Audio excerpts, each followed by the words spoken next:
Today on the podcast, we've got Malone. He is the assistant head coach at Kansas State for the football team, that is. He also played at Texas and played in the NFL for a handful of years.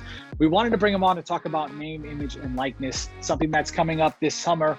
He's an advocate for athletes, and we've had a bunch of conversations off camera about this, but wanted to bring him on and get a little bit more in depth around this, the opportunities, the education, teaching the athletes, athlete empowerment. It also came in light of the new not NCAA property movement happening in the college basketball world. So we thought Van would be a great guest to have. We get pretty in depth about why we think it's important to educate and teach their athletes and all of his thoughts around this as well. We appreciate you listening and we hope you enjoy. All right, Van. So we've talked a bunch offline about this whole name, image, likeness deal. You were a college athlete a few years back. Now being quite a few, quite a few, a little bit before us even. And now being a college coach at a big school, you've been around this deal for a while. And we've had a bunch of conversations, like I said, offline about this. So wanted to bring you on and talk about this whole name, image, likeness deal and what it means for student athletes, especially with this week, the whole not NCAA property movement going on in the college basketball world. We'll talk about that in a second. But first, I want to get your thoughts as a coach and as a former player around name, image, likeness. Well, when I played back with Moses, we didn't. Student athletes were you played, and you never had opportunity. You never had the opportunity to take advantage of the value that you created, as a student athlete playing at whatever university. And so, to see this on the horizon, to see student athletes being able, because it was always talked about, but to see, student athletes being able to take advantage of this opportunity is pretty cool. I would like to try on some cleats and see if I could go back out there. I may not get any endorsements or sign no autographs, but at least give it a try. Yeah, and for us, our whole deal is like, so you played big time college football. You played at Texas, and you were lucky enough to go play in the NFL for 3 years. Yeah, okay. Actually, I played a little bit longer than that, but let's just stop there. Okay, I'll tell my age quickly. All right. But you played for a handful of years. Let's call it that. Yeah. Now, most people aren't going to be able to do that. Most athletes, I have no chance of making a single dollar in the sport. But our deal is like your kicker, who I don't know if your kicker is good enough to play in the NFL or not, but that dude can make money off his name, image, likeness based around the opportunities if he wants to take advantage of all this stuff.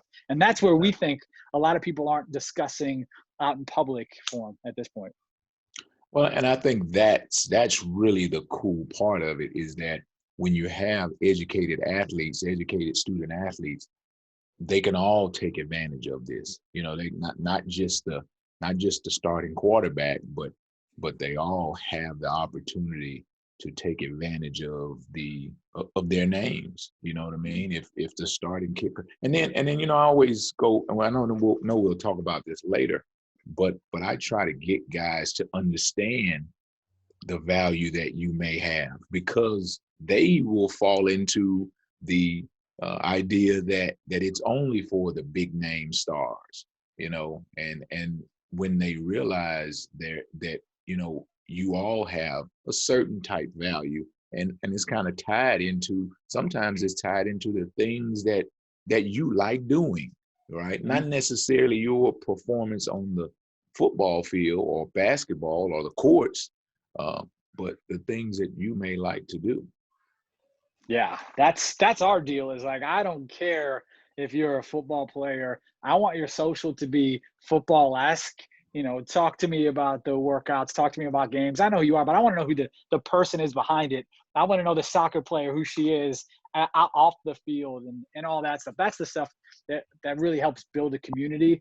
Now you've got this elevated platform of being a Kansas State football player or Tulane soccer player, whatever your sport and your school is. You've got this elevated platform. Now build the community around all this stuff. Right.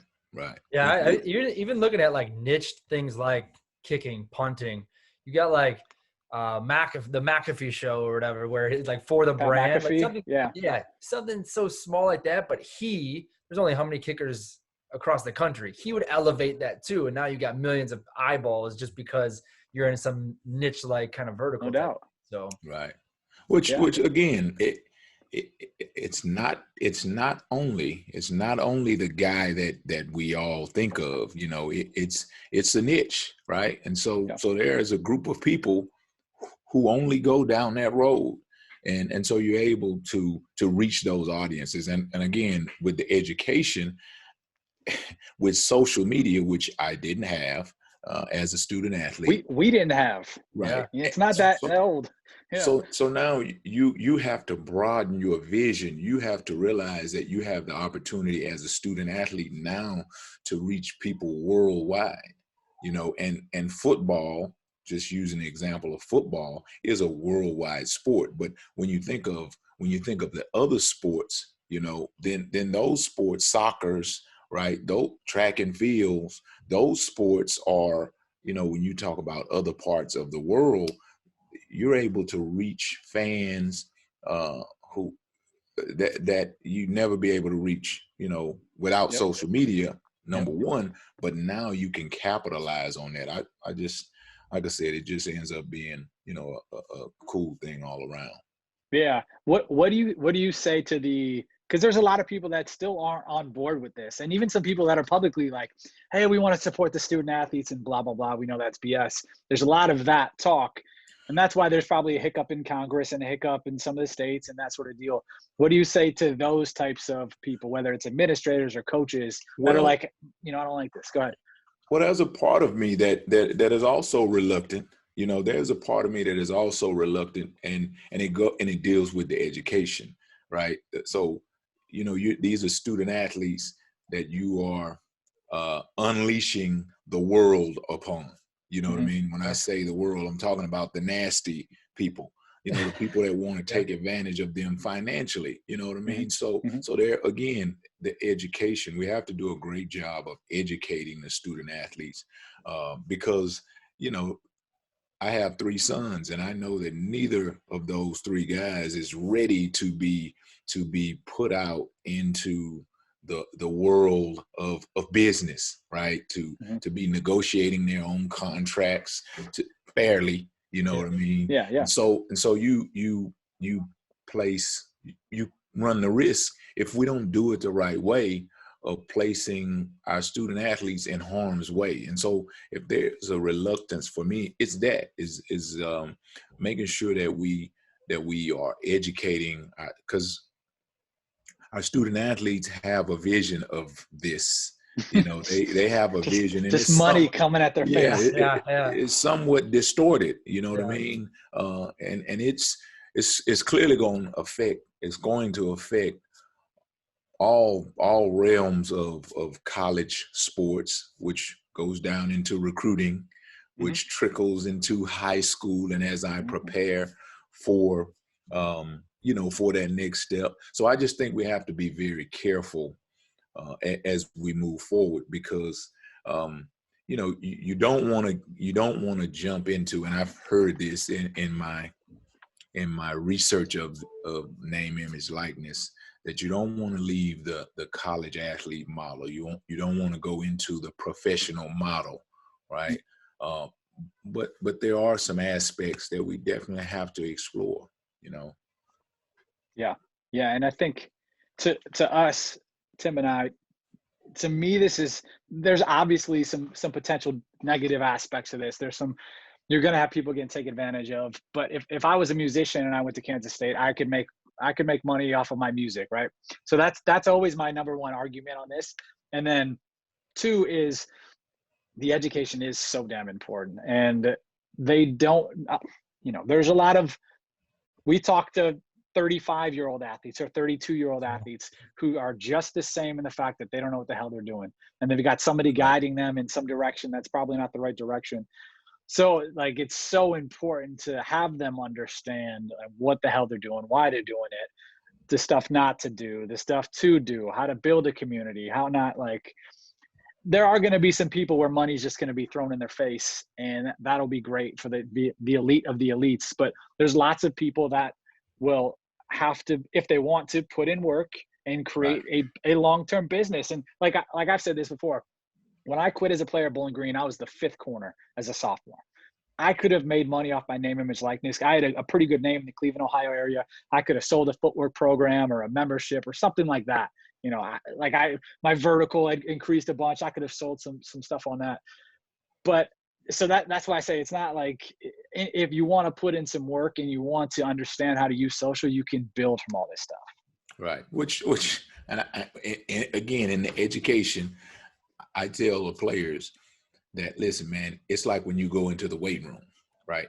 If you go into the weight room and you don't get under the bench press and you don't push yourself and you don't figure out how to work with the right technique, you won't get stronger, right? You won't see the gains. And it's the same thing when you talk about developing your brand, when you talk about marketing yourself, you know, and just thinking, being intentional, being strategic about this part of your life. If you want to get into this now, you're a student athlete, you're a running back, you know, so there's another part of your life. But if you want to take advantage of this part, it's going to require the same amount of work that you put in as a tennis player. It's going to require the same amount of work that you put in as a power forward. And it won't just happen, which again, I say our student athletes are in a way, some of them thinking that, you know, the money is just going, you know, it's just going to come out at you, and, you know, there'll be deals coming up, you know, all over the place. And I don't know if it'll happen just that way for all student athletes. Yeah. And it won't. There'll be some Trevor Lawrence, Zion Williamson, like they'll just be getting hundreds of thousands of dollars thrown their way in deals. Most people won't be like that. But even so, like when we've talked to, and I probably said this to you, when we've talked in the past, and we've talked to college coaches, football, men's and women's basketball, mostly for us, is like, if you're watching the women's basketball tournament, one of the most marketable athletes in all of sports is Paige Bueckers playing for UConn right now. And a lot of these football people are like, wait, what? Who's this person? Because they don't maybe understand who she is and what she's done and how she's built on social. She's got a phenomenal following. She must be at 600,000 on Instagram and maybe close to 1 million across platforms. She's big on TikTok and stuff like that. She's super marketable. I hope she has some sort of good management team in place when this all opens up and she can take advantage of this. Because even when she goes to the WNBA, she ain't making that much money. Right. But so I love the opportunities that to us, it's an equalizer. I don't care if you're Trevor Lawrence is maybe an outlier, but like, let's say like a 7th round pick, or somebody like me who's the 5th corner, or someone who's a backup guard on the women's basketball team at Kansas State or whatever. Like there's an equalizer. You can use this platform of who you are and where you are to then build around it long term. That's right. You have the capability to go worldwide, right? And so I'm always teasing with our players. I'll say, listen, I'm not going to give away all my ideas, but okay, you're a guy who likes fishing, right? You have a phone, you go on your fishing trip. Now you're talking to the bait company. You know what I mean? Because you like fishing. There's a lot of people that like fishing. There's a lot of fans from different teams, different sports who like fishing as well. So now you're able to reach those people. Again, it just requires work. It requires some intentional focus to be able to take the things that you like to do and to be able to capitalize on them. And boat sales is up 40% this year with the pandemic. Yeah. Fun fact of the day. Yeah. See what I mean? Yep. Yeah, it is about boat and bait sales. Yeah, there you go. Well, there you go. Yeah, they're pretty tied together, I assume, to some degree. Not everyone who goes on a boat's going fishing, but you're so right with that. Is the build around what you care about, that other stuff, where the real angle is going to be on this. Now, like we're in March Madness, and so let's talk a little bit about the not NCAA property deal. So basically, for anyone who doesn't know, it's a handful of men's basketball players came out with this not NCAA property hashtag, and people were calling it a protest. It's not necessarily a protest, but one guy at Michigan, Isaiah Livers, who's injured but a really good player, was wearing a not NCAA property T-shirt, and they were all over it on the telecast. So much so that Mark Emmert, who's the head of the NCAA, finally addressed it and was like, "Would love to talk to this group." And then he said he'll do it in a couple of weeks. They said we want it by Friday. That's the last. That's as of like two hours ago or something like that. That's the latest. But I want to get your reaction on that, your thoughts on it, one, and then how they're going about it. Well, I don't know as much about the organization, the group, but I do know, in dealing with student athletes today, they have a reach, like you talked earlier, a platform that's very different than any student athlete before them. And so I respect the fact that they are aware and that they are using their platforms to bring awareness to things that affect them. And like I said, I have to research more, but man, you know what, I would like to know more. And you know why I'd like to know more is because they were able and they were courageous enough to within their place to make an announcement, right? And I don't know if, like I said, I don't know if previous athletes have ever done that, if they've ever been aware enough, courageous enough to do those things. And I think that, their meeting with Mark Emmert would probably be fruitful. Yeah. I also think, like, I would imagine the coach knew that he was going to wear that out on the court too. Oh yeah, Juwan Howe is the head coach. Right. He had to have known, right? It goes back to the coach too, like being able to like be open to supporting instead of, I would imagine there's a handful of coaches out there would say, you're not wearing this out on the court today. Yeah, and I think, that has to be the individual coach, the individual program. That has to be the player who he's dealing with, right. To understand. For that player, if most of the times as a coach, if we are developing these men and women to be functioning people, positive people in our society, and so that comes at a cost at times. And if our players can express why they want to do something, and show a plan to be able to do it in a civil manner. That's what, this country was built on. And so, you have to support them.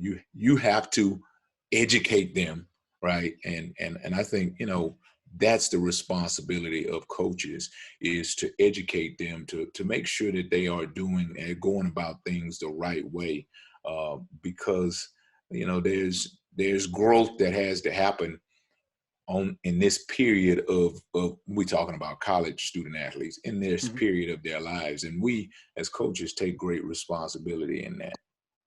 Yeah, I think you're absolutely right. Of like the athlete, like what is their intention in molding it around that, I think is a good way to describe that. Right. And they've done a good job, and we've talked about this before, is like the messaging behind it. It wasn't, they weren't like, F you, Mark Emmert, F the NCAA. They were very smart and strategic with how they put together the message. I'm sure they sat down and it's a small group of people.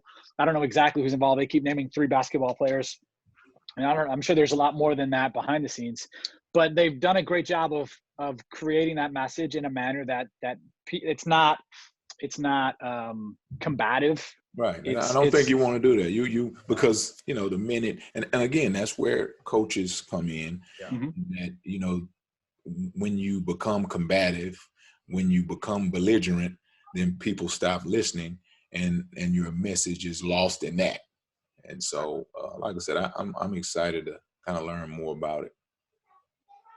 Yeah. And so last thing I want to talk about is, I know we've talked about this, and I've heard on your Winners Win, Leaders Lead podcast by Coach Van Malone. You talk about everything that you did from a coaching standpoint. So you're being the assistant head coach, you're super hands-on with a lot of the stuff that goes on in the program, more than just like a position coach typically would be. And we go last year, you've got pandemic hits, you've got this crazy social injustice deal. I mean, all across the country. You guys had something specific at Kansas State that was pretty gross.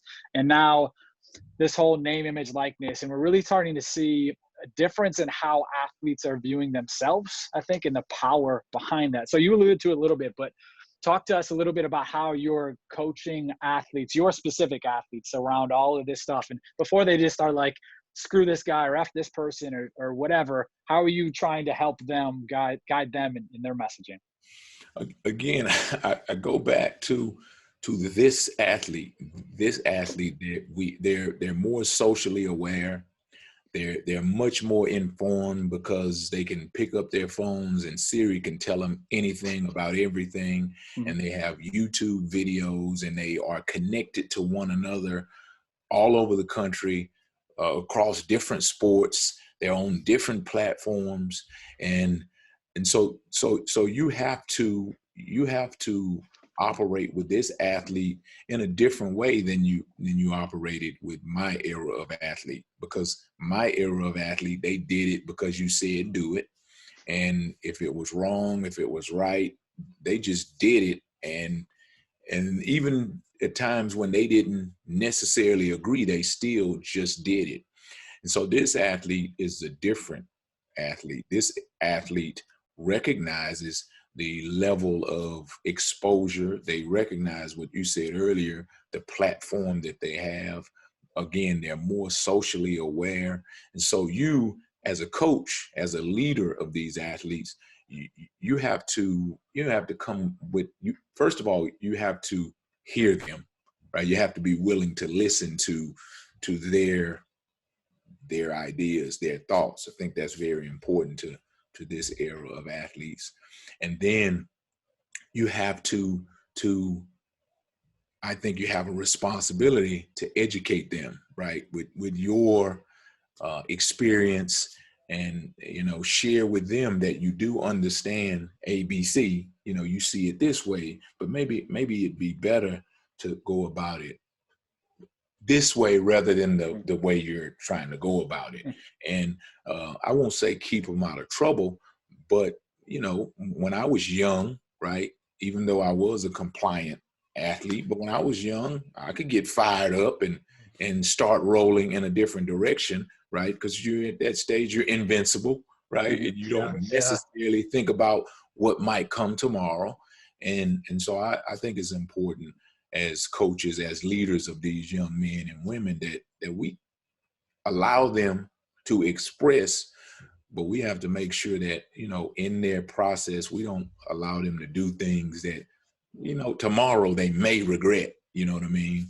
And so keeping them aligned with whatever their expressions are, whatever their wishes are. But, you don't want them to go off the deep end in that way. Yeah, that makes a lot of sense. Because I mean, you can put something out in the heat of the moment that could end a career or dismantle a relationship or whatever, and just right. like that. And it might be an idea that it because again, you only got so many characters, right? And all of a sudden, you throw it into a box, and wait a minute, that's not what I meant. Well, it's too late. It's out there. And you have 10,000 people that see it this way, and you have 20,000 that see it that way. You're not going to be able to, PS 10,000 people. You know what I mean? It's out there. It's over. And then as you explain it away, you got 15,000 more who don't get the explanation, And so you just have to be careful and make sure that whatever the message is that they're trying to deliver, that it gets delivered the right way. Yeah, makes sense. Tim, anything else you wanted to ask? No, as you're explaining it, it makes so much sense. And it's like, you guys as coaches have always been, like big brother, make sure that they're not, going certain directions, help guide them into, becoming men and women or whatnot. But now you just have a few more nets you have to like grab. Oh, they don't post this on social. Make sure instead of like just go forward, it's a few more nets to bring them back in. Well, and then that's also, a different world, because, a coach has to be willing to operate in that world. You know what I mean? Because if Mm-hmm. you, as a coach, you don't know anything about social media, you don't know the difference in tweeting and TikToking, right? And so now you're in this world, and so I think there also has to be a level of respect that you have to have for the student athlete, enough so that you go into his or her world, and that's important enough for you as a coach to not live in that world but operate in that world, so that you know what they're going through, right? Because I didn't understand why it's so important for someone to like your stuff, right? Yep. Well, that is key, in this world we live in. The likes and the views, that's key. I sometimes look at my own post. Whoa, wait a minute. They got 6 views. Let me repost that. Nobody see that? Nobody see Delete it. repost. Repost it. Yeah. So that's what you do. You repost. So is it bad to repost, right? Somebody I'm reposting and I'm getting teased, and because I'm an old coach, I don't even realize it's not cool to repost. Well, listen, the world that I'm from, if they don't look at it, I show it to them again. Right. There you go. Right. Yeah. I'm in on that. I retweet my tweets. Yeah. Right? Retweet my tweets. Make sure they see it. But Coach, we appreciate the time. Like we said before, we've had this conversation or similar conversation to this offline. I wanted to bring you on here and talk about it and be a little bit more in depth in the whole not NCAA property. I think is a good time to revisit this. There's not a ton of college coaches across the country saying what you're saying. They might say it behind closed doors, and they might say it if people ask them. But I think it's important to showcase your mindset around this in front of coaches and athletes and administrators, and say, like, this is something that should be pushed, and athletes deserve this type deal. Yeah, well, I just think it's coming. It's coming. Yep. And it's like the new model car. You like the 2010 Ford Focus, but the 11 is coming. Mm-hmm. You know what I mean? The design is changed on it. You know what I mean? And so we're going to accept it because it's going to be on the road regardless. Right. And that's why I think it's so important. Like, once you get to that mindset, it's like, all right, now we help our guys. How can we help them? How can we educate them? Because it's happening. The people that want to fight it, you can fight it for a couple more months, and that's about it. It's happening. Now you got to be proactive. Well, it's already happened. There are states that have already passed laws, and they are ready to be enacted. And I just believe that it'll be a situation where because most people who are involved in athletics, they're doing it for the young people, and so we'll all get on the same page. We'll make sure that they're educated, which I think is very important, and we'll move forward past this stage. There are many stages as we look at our country where you would say, "Oh no, we'll never do that," and we're doing it. Look at some of the commercials. The evolution. TV shows that are on. I just noted I would never see a naked person on TV. They got them. Right. Yep. Cool. Well, Coach, we appreciate the time. Thank you again. Thank you, guys.